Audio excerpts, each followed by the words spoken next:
예, 우리 할렐루야 샬롬하고 인사합니다. 할렐루야 샬롬 샬롬 샬롬 샬롬 샬롬 샬롬. 하나님 사랑합니다. 여러분 주 안에서 사랑합니다. 우리 여호수아 24장 14절에서 18절 말씀. 나와 내 집은 여호와를 섬기겠노라. 누가? 여호수아가 고별 설교하는 마지막 23장과 24장은 고별 설교장으로 아주 중요합니다. 여호수아에서 14절에서 18절까지 우리 아까 합독을 하지 않았어요. 우리 함께 한번 읽고 내용을 한번 묵상하도록 하죠. 14절부터 읽습니다. 그러므로 이제는 야훼를 경외하며 온전함과 진실함으로 그를 섬기라. 너희 조상들이 강적족과 애굽에서 섬기던 신들을 치워버리고 야훼만 섬기라. 만일 야훼를 섬기는 것이 너에게 좋지 않게 보이거든 너희 조상들이 강 저쪽에서 섬기던 신들이든지 또는 너희가 거주하는 땅에 있는 아무리 족속의 신들이든지 너희가 섬길 자를 오늘 택하라.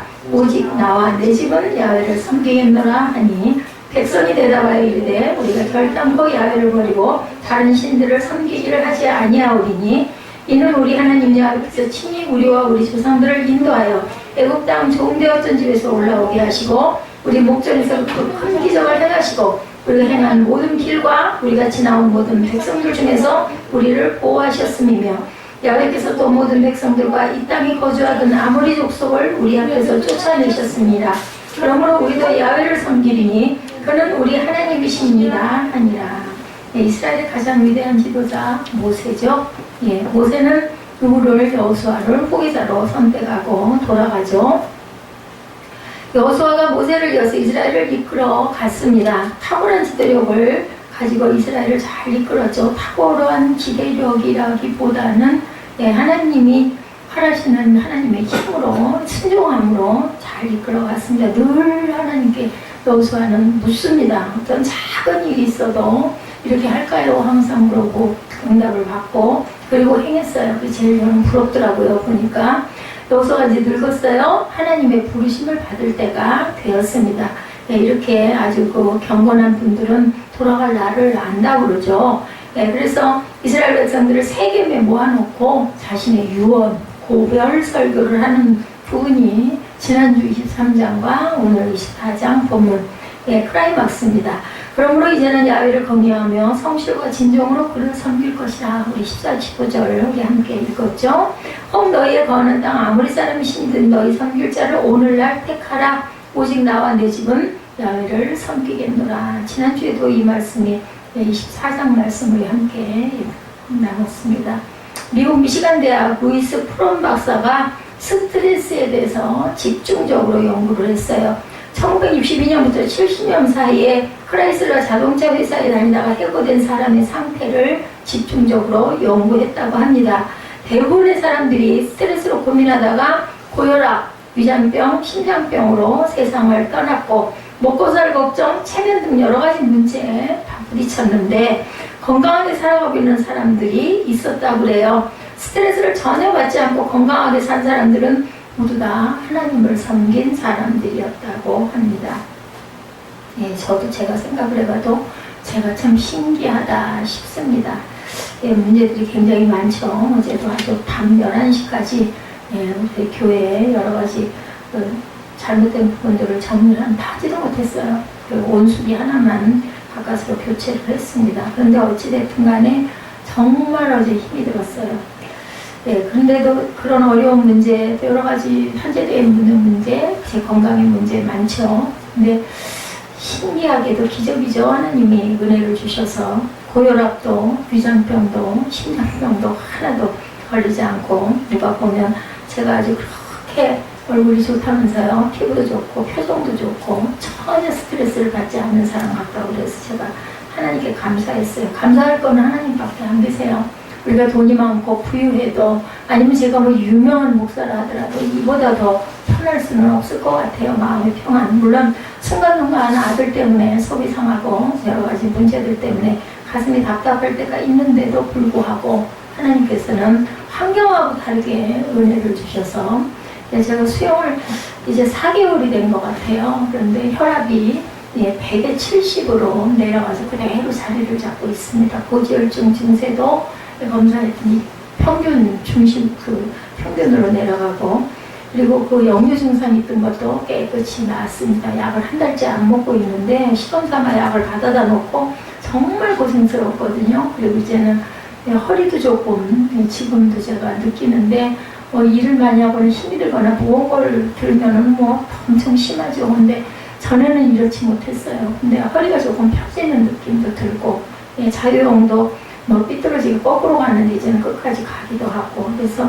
하나님께서 힘 주셔서 정말 은혜다. 근데 저는 배영을 하면은 노래를 부르는 것 같고, 자유형을 하면은 노동을 하는 것 같아서 저는 배영을 늘 합니다.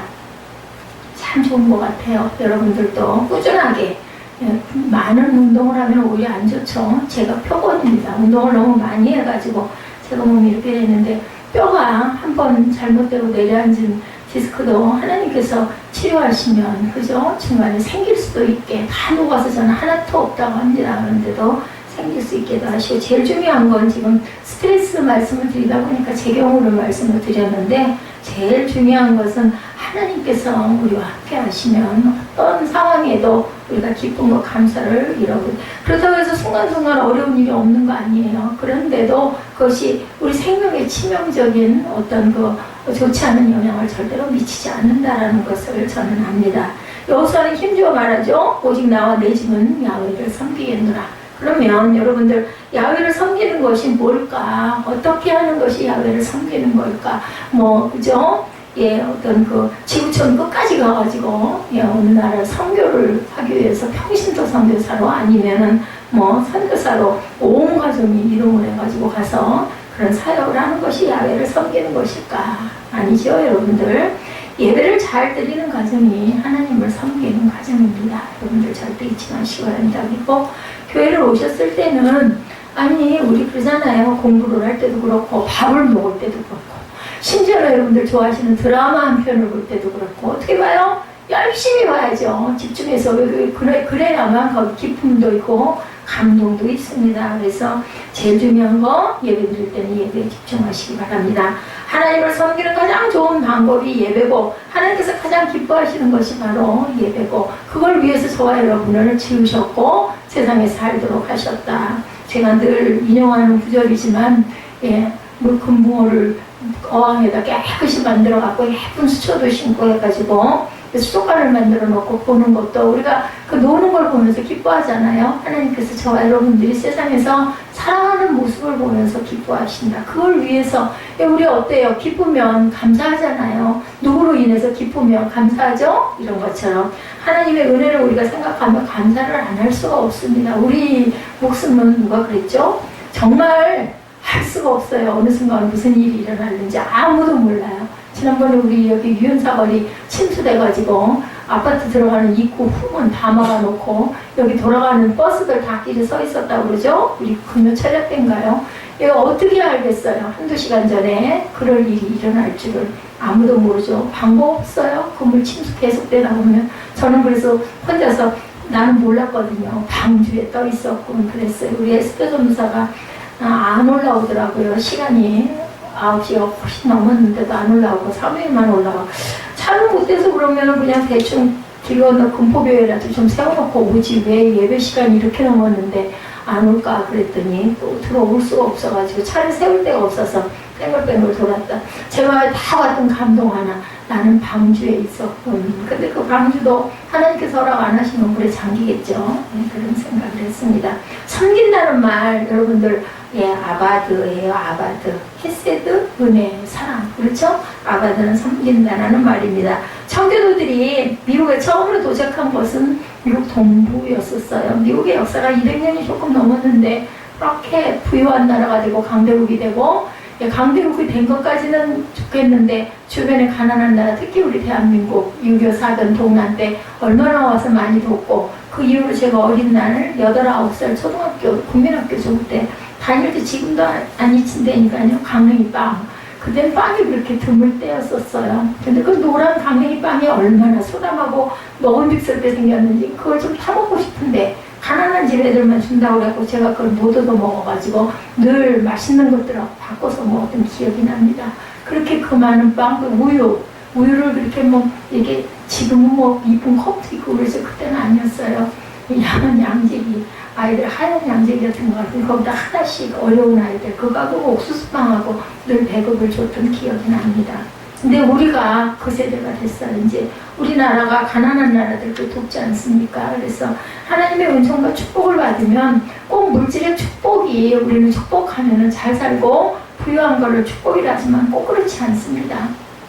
우리가 아무리 많이 먹고 많이 잘 살고 돈이 많고 여유가 많다 하더라도 병이 들면 우리 건강이 약해지면 그 돈 많은 거 무슨 소용이 있어요? 뭔가를 이루어가지고 뭐 훌륭하게 뭐 성공을 했다고 하십시다. 그렇다고 해도 우리가 건강을 잃는다. 마음에 어떤 근심이 평감이 잃어버려진다면 얼마나 괴롭겠습니까? 그래서 하나님이 주시는 축복과 은총은 이렇게 평강한 삶을 사는 것, 어떤 상황이라도 상관없이 평강한 것이 바로 하나님의 축복이고 형통인 줄로 믿습니다. 근데 캘리포니아가 있는 서쪽에 황금이 많이 나온다는 소식이 들렸다고 그래요. 제가 지금 청교도 얘기를 했죠. 청교도들은 어디서? 미국의 동부였다고 그러고 그곳에 정착해서 살게 됐는데 캘리포니아가 있는 서쪽, 반대쪽이죠. 황금이 나온다는 소식이 들렸어요. 두 무리가 때를 지어서 말을 타고 서부로 떠납니다. 자동차로 일주일 걸리는 곳이니까 말을 타고 가면 아마 몇 달을 걸리는 뭐 광활하니까 한 무리는 제가 아까 보여드린 여러분들에게 그 장미의 그 도시 오리곤요. 거기가 가스를 넣으려고 가스 스테이션에 제가 어떻게 유튜브 영상을 뭘 좀 이제 주일날 함께 보려고 찾다가 보니까 어제 이제 그 작업을 해가지고 제대로 집중도 못했는데 그래도 이거 오리곤주로 사람들이 몰려가지고 가스 스테이션에서 가스를 넣으려고 줄을 서 있는데 가스가 떨어져가지고 가스를 안 팔아가지고 막 그 부분이 많이 올라와 있더라고요. 보니까 뭐 99년 만에 오는 뭐 일식 현상, 오늘 우리 11시 예배는 제대로 그 방영이 안 되는데 9시 예배는 제대로 나왔는데 그걸 보려고 그렇게 사람들이 몰렸대죠. 아까 그 우리나라에 뭐 35년, 17년 후에인가 그 개개일식이 있다고 제가 그걸 보면서 내가 그때까지 살아있을까 하는 생각을 잠깐 해봤습니다. 그래서 한 무리는 빨리 가서 황금을 찾고자 조급하게 말을 몰고 한 무리는 가다가 주일이면 종일 쉬면서 하나님께 예배를 드리고 다시 출발을 하고 했다고 합니다. 근데 우리 마음 같아서는 어떨 것 같아요? 저 같아도 예배는 나중에 드리고 빨리 도착해야 황금을 찾지 않겠어요? 그리고 막 쉬지 않고 달렸을 것 같아요. 제 성격에는. 그런데 어땠어요? 먼저 떠난 사람들은 지쳐서 쓰러지고 말았다고 합니다. 하나님을 섬기며 간 사람들은 황금을 찾았어요. 그렇기 때문에 무슨 말이에요? 예배가 중요하다는 이야기를 합니다. 아브라함과 롯도 마찬가지였죠? 어느 곳으로 가든지 아브라함은 늘 담을 쌓았습니다. 창세기에 보면 예배부터 드렸죠? 11조가 시작된 것도 아브라함부터 시작을 하죠. 그래서 가지고 있는 것에 여자 하나를 아비멜렉에게 떼줌으로 인하여 그 11조의 시조가 됐습니다. 기근을 피해서 아브라함과 조카 롯은 같이 애굽으로 피난을 가죠. 기근이 끝나자 애굽에서 가나안을 다시 옵니다. 아브라함과 조카 롯도 부자가 됐어요. 이제는 양과 소가 엄청 많아졌습니다. 그런데 그 시대에 양과 소가 많으면 문제는 뭐예요? 먹이는 게 문제죠. 풀의 문제가 있었어요. 그래서 아브라함이 롯에게 말합니다. 종들이 서로 잘 먹이는 지역 찾느라고 자꾸 싸우는 거예요. 우리가 가난할 때는 같이 살 수가 있었는데 부유해진 지금은 같이 못 살겠구나. 네가 좌우면 내가 우할 테니 네가 갈 수 있는 곳을 네가 먼저 차지해라. 그래서 간 곳이 롯은 소돔과 고모라 땅을 차지했죠. 그곳은 물도 많고 풀도 많은 곳이었어요. 누가 보나 사람의 눈으로 볼 때는 그곳이 진짜 정말 땡잡았구나 하는 지역이잖아요. 냉큼 거기를 차지하겠죠. 나중에 그 땅은 뭐가 됐어요? 음란의 도시로 멸망을 당하고 마는 걸 여러분들 성경에서 보죠. 그런데 롯은 모든 재물을 빼앗기고 홀몸으로 나오는데 아내는 소금 기둥이 되고 딸들 둘만 데리고 가까스로 뭐가 돼서 거지가 돼갖고 빈몸으로, 왜냐하면 다 불타서 없어졌기 때문에. 그런데 문제는 또 그 이후가 문제였죠. 아브라함은 하나님 중심이었다는 것, 어느 곳을 가든지 하나님의 축복하시면 된다는 믿음으로 소활성에서 살죠. 하나님은 아브라함에게 모든 면의 축복을 더하십니다. 그리고 자손들도 복을 받습니다. 그리고 미리 말씀하셨죠. 네가 하늘의 별과 같이 땅에 모래와 같이 복을 받으리라고 미리 말씀을 하셨어요. 창세기 말씀에서. 근데 그것을 믿었다라는 게 중요합니다. 말씀은 저와 여러분에게도 하세요. 근데 그게 안 들리고 안 믿고 안 보는 게 문제라는 거. 롯은 예, 롯의 후손은 암몬과 모압 자손이 되어서 골칫거리의 자손이 되고 맙니다. 하나님께 예배를 잘 드리는 사람에게 하나님은 축복하신다. 오늘날 지구상에는 여러분들 1460만 명의 유대인들이 살고 있다고 합니다. 모두가 우수하게 잘 살고 있어요. 근데 그 사람들이 제가 보면 너무 고생을 많이 해서 이렇게 그것을 극복할 힘이 있기 때문에 이렇게 잘 사는 게 아닌가 하는 생각이 듭니다. 하나님이 그 극복할 수 있는, 노력할 수 있는 고난 중에도 하나님을 붙들고 매달리고 끝까지 살아남는 그런 생명력을 주시지 않았나 싶습니다. 미국 경제의 65%를 유대인들이 잡고 있다고 그래요. 뉴욕 증권가 유대인들이 30분만 안 나타나면 불황이 시작된다고 합니다. 실제 제가 그 통계 그대로 여러분들에게 알려드립니다. 의학 분야가 23%, 물리학 분야가 22%, 화학 분야가 11%, 문학 분야가 7% 등을 유대인들이 차지하고 있고, 스테레토마이신 발명가 젤만 왁스만, 페니실린 발명가 어네스트 체인, 정치가 키신저, 심리학자 프로이드 등은 모두 유대인들입니다. 미국 70만 명 변호사 중에 20%, 23만 명이 유대인이고, 미국 400명의 재벌 중 23%가 유대인이 엄청난 거죠. 그 조그만 나라, 우리나라 충청도만 하다고 그러죠, 땅이. 뉴욕 중고등학교 교사 중에 50%가 유대인이고, 국민투표로 당선된 미 의회 의원 535명 중에 42명이 유대인이고, 미국 대학 교수 중에 25%에서 30%가 유대인이고, 프리스턴 대학은 총장과 중요인물 90%가 유대인이고, UCLA 교수 중에 50% 이상이 유대인이라고 합니다. 뉴욕 타운 이제 시장이 유대인이라고 그러죠. 유대인들이 오늘날 그렇게 복을 받은 이유 분명하죠. 예배. 제가 예배에 대해서 지금 말씀드리고 있으니까 당연히 예배겠죠. 안식일을 생명처럼 지켰다고 그러죠. 예, 너무 지나칠 정도로 지켜가지고 그것을 막 수만 가지로, 만 몇천 가지로 나눠가지고 조목조목 그것을 또 그 팔기도 하고 허락을 하는 대신 이런 것도 생기긴 했지만, 중요한 건 뭐냐? 정신이 중요하죠. 주일은 거룩하게 하나님의 날이기 때문에 일하지 않고 지킨다. 이 정신이 중요합니다. 안식일에는 절대로 일을 하지 않았죠. 화장실도 자르지를 않았고, 자동차를 모는 것도 일이기 때문에 절대로 차를 타지 않고, 그리고 엘리베이터 단추를 누르는 것도 일이기 때문에 유대인 안식일 엘리베이터는 아예 모든 단추에 불이 들어와 있다고 합니다. 그래서 여행을 간 사람들이 그런 걸 보고 너무너무 신기해 한다고 그러죠. 유대인들은 안식일이면 불을 가정에 아예 켜둔다고 그래요. 끄는 것도 일이라고. 근데 안식일에 킬 수가 끌 수가 없기 때문에 안식일이 되기 직전에 켜두고 안식일이 지난 후에 불을 끈다고 하죠. 종이에 글씨도 쓰지 않고 하나님께 예배드리는 일 외에는 일절 아무것도 하지 않는다고 합니다. 유대인들에게 물어본 적이 있다고 그랬던 분이, 이런 천재성은 선천적인 겁니까? 후천적인 겁니까? 이렇게 물어봤다고 그래, 유대인에게. 그랬더니 말하는 게, 말할 것도 없이 그것은 후천적인 것입니다. 얼른 대답하더랍니다. 예, 그들의 대답이, 예배를 잘 드리는 사람이 하나님을 기쁘시게 하는 것이다. 여호수아가 오직 나와 내 집은 야훼를 섬기겠노라고 한 말은, 나와 내 집은 하나님께 예배를 잘 드리겠다라는 뜻이라는 것 여러분들 잊지 마시기 바랍니다. 두 번째, 11절을 하나님께 드리는 것이 하나님을 섬기는 것이다.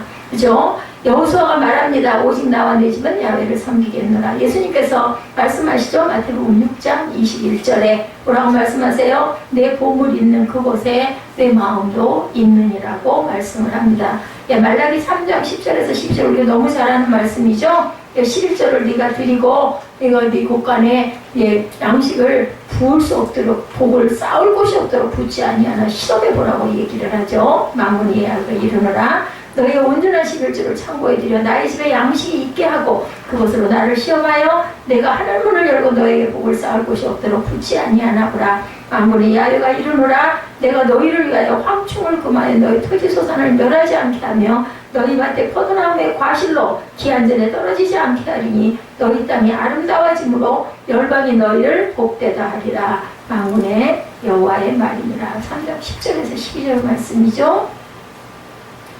두 자녀가 있었다고 그래요. 그 두 자녀가 있었는데 부자인 아버지는 두 자녀에게 매달 풍족한 용돈을 주었습니다. 한 자녀는 아버지는 돈이 많은 분이니까 돈을 드릴 필요가 없다고 생각하고 매달 주는 용돈을 달랑달랑 다 써버렸어요.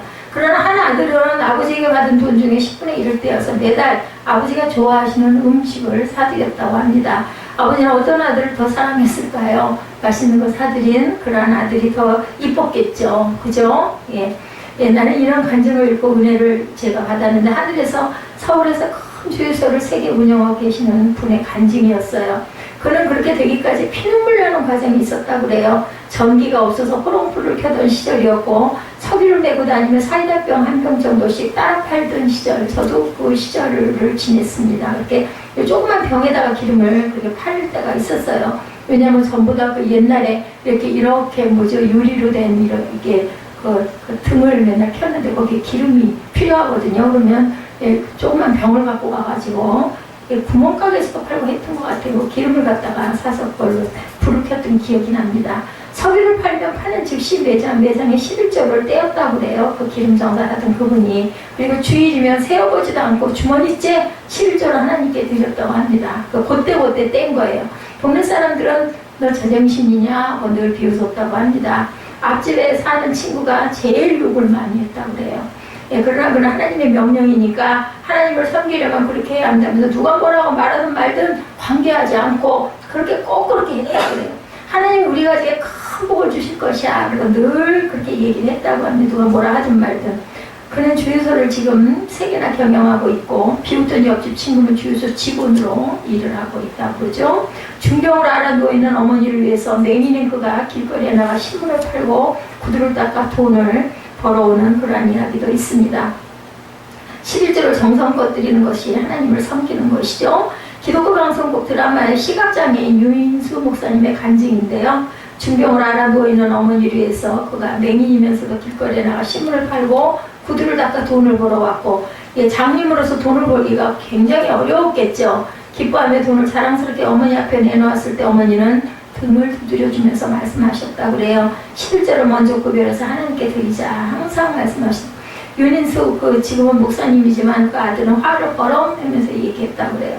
어머니 11조가 무슨 11조? 하나님이 우리에게 해준 게 뭐라고? 아버지를 돌아가시게 하고 엄마를 병들게 하고 내 눈을 멀게 했잖아. 이렇게 원망을 했다고 그래요. 그리고 공산당한 게 우리를 피해 다니게 만들었고, 그런 하나님께 무슨 돈을 드려? 그럴만 하죠. 지금 얘기를 들어보니.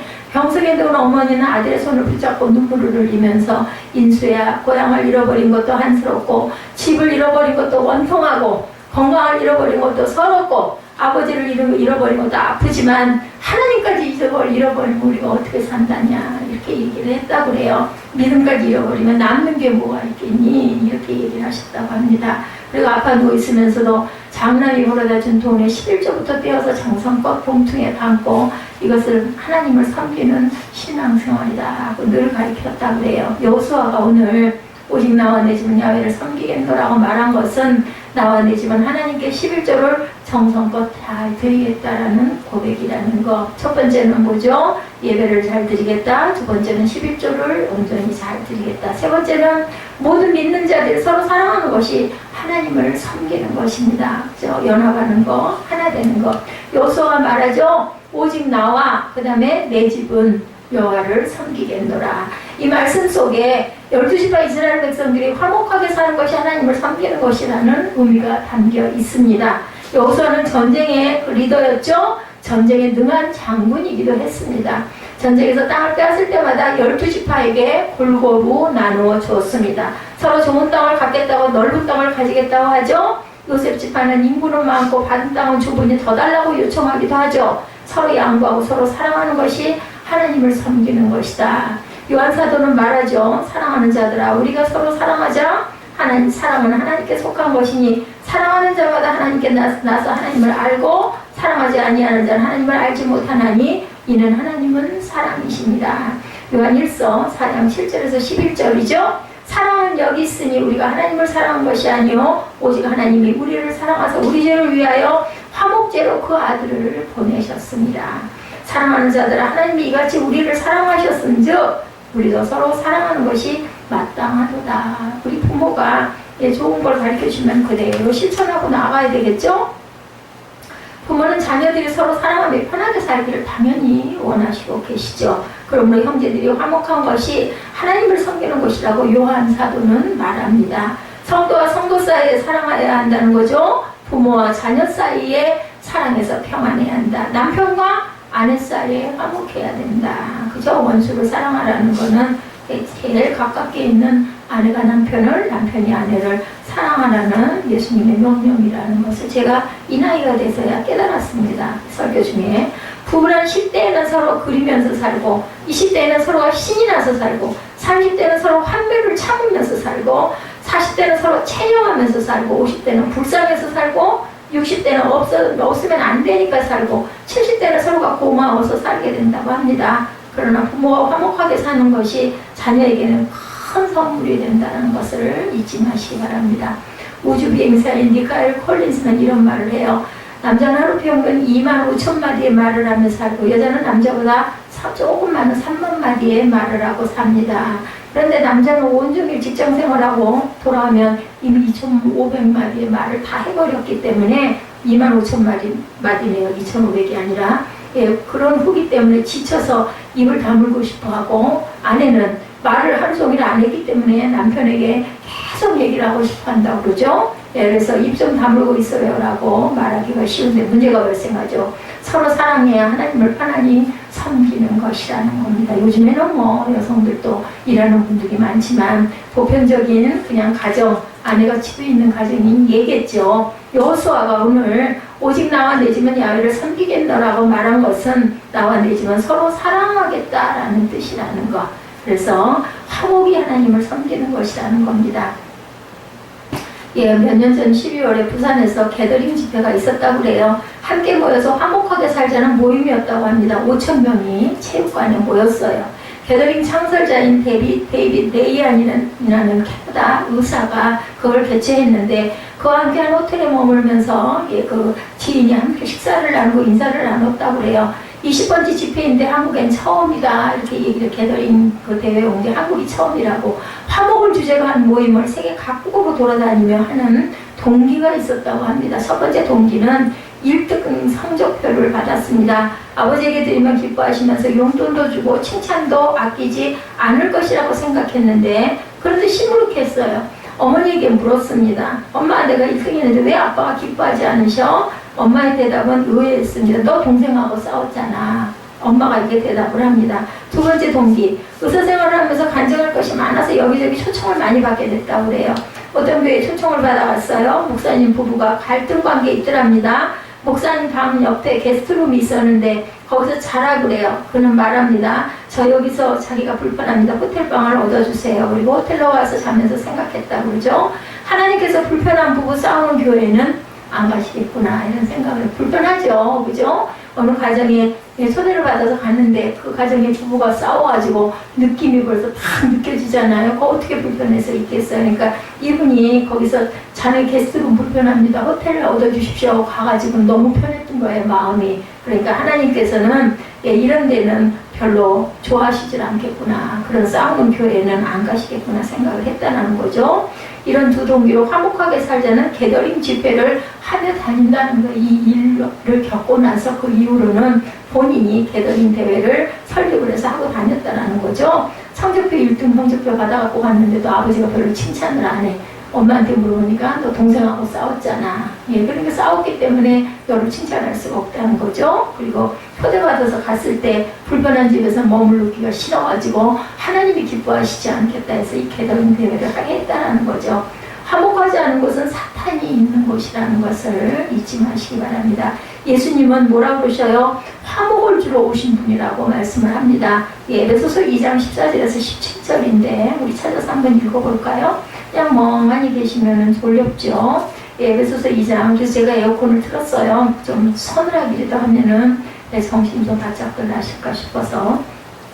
우리 함께 에베소서 2장 14절에서 17절 함께 합독하도록 합니다. 그는 우리의 화평이신지라 둘로 하나를 만드사 중간에 막힌 담을 허시고 원수된 것 곧 의문에 속한 계명의 율법을 자기 육체로 폐하셨으니 이는 이 둘로 자기 안에서 한 세 사람을 지어 화평하게 하시고 또 십자가로 이 둘을 한 몸으로 하나님과 화목하게 하게 하시니라. 원수된 것을 십자가로 소멸하시고 또 오셔서 먼데 있는 너에게 평안을 전하고 가까운 있는 자들에게 평안을 전하셨다. 예수님을 외우셨다고요? 평안하게 하려고, 저와 여러분을 화평하게 하려고 둘로 막힌 담을 헐고, 그죠? 어떻게 자신의 몸으로 헐기 위해서. 부모를 섬기는 길 중에 하나는 형제들과 화목하는 길. 제가 자녀를 낳을 때 그런 생각을 했어요. 딸들, 아들 둘이 있으면은 둘이 의지하겠구나 이런 생각을 하고, 그 시대에는 많은 아이를 낳을 때가 아니었는데도 서로 의지하고 살려고 제가 자녀를 그런 계획을 하고 낳았던 기억이 납니다. 하나님을 잘 섬기는 길은 믿음의 형제들끼리 화목하고 사랑해야 한다. 우리 친 가족, 피를 나누는 가족도 마찬가지지만 우리는 또 예수님의 피 아래 하나의 형제 자매죠. 화목하고 사랑해야 합니다. 미국이 생길 때 이야기. 미국 초대 대통령 워싱턴을 도와서 미국을 건설하는 데 역할을 한 프랑스 사람이 있었어요. 미르카스 라파에드라는 귀족이었습니다. 미국에서 그는 예수님을 영접하고 전쟁이 끝나자 프랑스로 돌아와서 큰 농장을 경영하게 됐다고 그래요. 농장을 경영하던 중에 마른병이 퍼졌다고 하죠. 그래서 농장물이 모두 말라서 흉년이 듭니다. 기근이 들었어요. 그런데 이상한 현상이 벌어졌어요. 마르키스 농장만은 병이 오지 않았다고 그래요. 돌이 엄청난 수확을 얻게 됐다고 합니다. 그때 친구가 와서 말합니다. 돈 벌 수 있는 절호의 기회다. 밀을 팔 그 적기다. 엄청난 돈을 벌 축복의 기회다. 지금 팔면 도시 땅 전체를 살 수 있을 것이다. 다 흉년이 들고 자기만 흉년이니까 그걸 갖다가 지금 비싼 값에 팔으라는 거죠. 이 말을 들은 마르키스는 다 대답합니다. 뭐라고 했을까요? 지금 밀을 팔 때가 아니라 나누어 줄 때라네. 이렇게 대답을 하고, 이것이 하나님을 섬기는 자세다. 그분은 그렇게 생각을 했다고 합니다. 서로 사랑하고 섬기고 돕는 것이 하나님을 섬기는 것이다. 저도 그 비싼 값에 얼른 팔고 싶지 않겠어요. 근데 이렇게 하나님의 은혜를 귀하게 엄청나게 받은 분들은 달라요. 그죠? 나눠줘야 되겠다. 금식하고 기도하는 신앙생활이 또한 하나님을 섬기는 것이다. 세상을 따라가지 않고 절제하는 믿음 생활이 하나님을 섬기는 것입니다. 금식하고 기도하며 경건하게 사는 것이 하나님을 섬기는 생활. 아셀 지파 안나 이야기가 누가복음 2장에 등장하죠. 또 아셀 지파 비누엘의 딸 안나라는 선지자가 있어 나이가 매우 많더라. 누가복음 2장 36, 7절 말씀입니다. 그가 결혼한 후 7해 동안 남편과 함께 살다가 과부가 되고 84세가 되었더니 이 사람이 성전을 떠나지 아니하고 주야로 금식하며 기도함으로 섬겼다. 이렇게 증거하고 있죠. 안나는 결혼하고 7년 후에 남편이 세상을 떠났어요. 성경에 나와 있는 안나입니다. 84세의 과부로 경건하게 삽니다. 아예 성전에서 살았죠. 84년 동안 주야로 금식하고 기도하고 하나님을 섬겼다고 성경은 말하고 있습니다. 금식하는 사람, 기도하는 사람은 하나님만 믿고 섬기는 삶을 삽니다. 이것이 하나님을 섬기는 생활이고 하나님이 사랑해 주심을 조금 더 의심하지 않고 믿는 사람을 하나님께서는 축복하신다라는 거죠. 나폴레옹에게 전해 내려오는 이야기인데요. 나폴레옹이 황제로 있을 때 신하 한 명과 민정시찰을 나갔다고 그래요. TV가 없던 시절이라 사람들이 알아보지를 못했다고 그러죠. 저녁이 돼서 둘이 조그만 식당에 들어가서 식사를 했어요. 맛있게 밥을 먹고 돌을 내려가면서 신하는 그만 깜짝 당황을 합니다. 옷을 갈아입고 나오면서 그만 지갑을 챙기지 못했어요. 당연히 나폴레옹도 지갑 같은 거 안 챙겼겠죠. 황제니까. 그죠? 전화도 없던 시절 신하는 식당 주인에게 사과하면서 이야기합니다. 1시간만 기다려주시면 돌을 갖다 드리겠습니다. 그러나 식당 주인은 멱살을 잡으면서 사기꾼이라고 노발대발을 했다고 그래요. 얼마나 난처했겠어요. 근데 그걸 보고 있던 종업원이 달려와서 얘기를 하더랍니다. 내가 보니까 이 사람들 사기꾼 같지는 않습니다. 지갑을 챙기지 못하겠다는 말을 나는 믿겠습니다. 그럴 수 있습니다. 두 분 식사비를 제가 대신 물겠습니다. 주인에게 물어줬다고 그러죠. 예, 그랬는데 조금 후에 그 창피를 당했던 그 신하가 식당을 찾아와서 주인에게 물었다고 그러죠. 이 식당 얼마면 팔겠습니까? 라고 물어보니까 식당 주인은 식비도 못 내던 사람이 무슨 식당하고는 꽃방귀를 끼면서 그냥 편하게 얼른 쉽게 대답했다고 그러죠. 3만 프랑이면 팔겠습니다. 나폴레옹 신하는 즉각 3만 프랑을 주고 식당을 써서 어떻게 했을까요? 종업원에게 선물로 주었다고 그러죠. 믿어주는 사람, 희생하는 사람에게 주는 축복이 있습니다.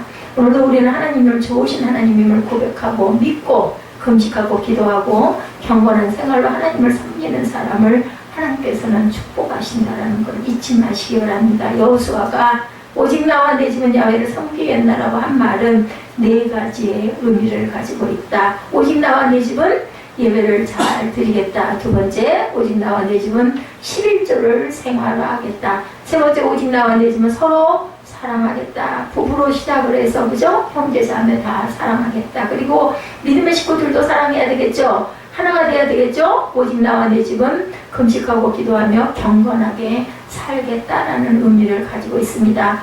여호수아는 마지막으로 이렇게 결단을 촉구하죠. 뭐라 그래요? 만일 야훼를 섬기는 것이 너에게 좋지 않게 보이거든 너희 열조가 강정편에서 섬기던 신이든 혹 너희의 거하는 땅 아무리 사람이 신이든 너희 섬길 자를 오늘 택해라. 오직 나와 내 집은 야훼를 섬기겠노라. 15절에 이렇게 말씀하죠. 결단하라는 거예요. 이 결단을 촉구하는 말씀은 오늘 우리에게, 저와 여러분에게 주시는 말씀. 신앙생활에는 여러분들 중간이 없어요. 이것이냐 저것이냐 그것을 선택해야 되겠죠. 천국이냐 지옥이냐, 성경은 천국과 지옥도 중간이 없다고 말씀합니다. 양쪽 다 택할 수가 없잖아요. 뭐 여기도 가보고 저기도 가볼 수가 없죠. 예, 그 택함은 우리가 딱 생명을 놓는 순간 우리의 권한 안에 없습니다. 단 살아있을 때는 우리가 스스로 선택할 그런 권리를 주셨어요. 그래서 우리가 순간순간 많은 선택을 하죠. 그래서 뭐라 그래요? 마태복음 6장 24절에 한 사람이 두 주인을 섬기지 못할 것이니 호기를 미워하며 저를 사랑하거나 호기를 중히 여기며 저를 경히 여김이라. 너희가 하나님과 재물을 겸하여 섬기지 못하느니라. 예수님은 이렇게 말씀하죠. 빛과 어둠이 같이 있을 수 없는 것 같이 하나님과 하나님 아닌 것과는 섞일 수가 당연히 없습니다. 너희는 믿지 않는 자와 멍해를 같이 하지 말라고 고린도후서 6장 14절에서 16절입니다. 너희는 믿지 않는 자와 멍해를 같이 하지 말라. 의와 불법이 어찌 함께하며 빛과 어둠이 어찌 사귀며 그리스도와 벨리알이 어찌 좋아하며 믿는 자와 믿지 않는 자가 어찌 상관하며 하나님의 성전과 우상이 어찌 일치가 되리요. 우리는 살아계신 하나님의 성전이라. 이와 같이 하나님께서 가라사대 내가 저희 가운데 거하며 두루 행하여 나는 저희 하나님이 되고 저희는 나의 백성이 되리라 하셨느니라. 우리 헌금 봉투의 고린도전서 3장 9절 말씀, 우리는 하나님의 동역자들이요 너희는 하나님의 밭이요 하나님의 집이니라 말씀하십니다. 하나님이 저와 여러분에게 너는 나와 동역자야, 그리고 너는 나의 밭이야, 그리고 너는 나의 집이다 라고 오늘 저와 여러분에게 말씀합니다. 오늘 온 세계 문제가 가정 파괴 심하죠. 미국은 50% 이혼율, 한국은 30%의 이혼율을 보이고 있다고 합니다. 한번 아이들이 이야기하면서 지나가고 있었는데 어른 남자와 마주쳤다고 그러죠. 한 아이가 우리 아빠다 그랬더니 다른 아이가 옆에서 얘기하랍니다. 한 달 전에는 우리 아빠였는데, 뭐 이건 하나의 코미컬 유머일 수도 있겠지만, 이렇게 가정의 부재 속에서 우리가 하나님만 섬기는 결단을 축복하시는 축복이 저와 여러분에게 임하시기를 주님의 이름으로 축복합니다. 기도하시겠습니다.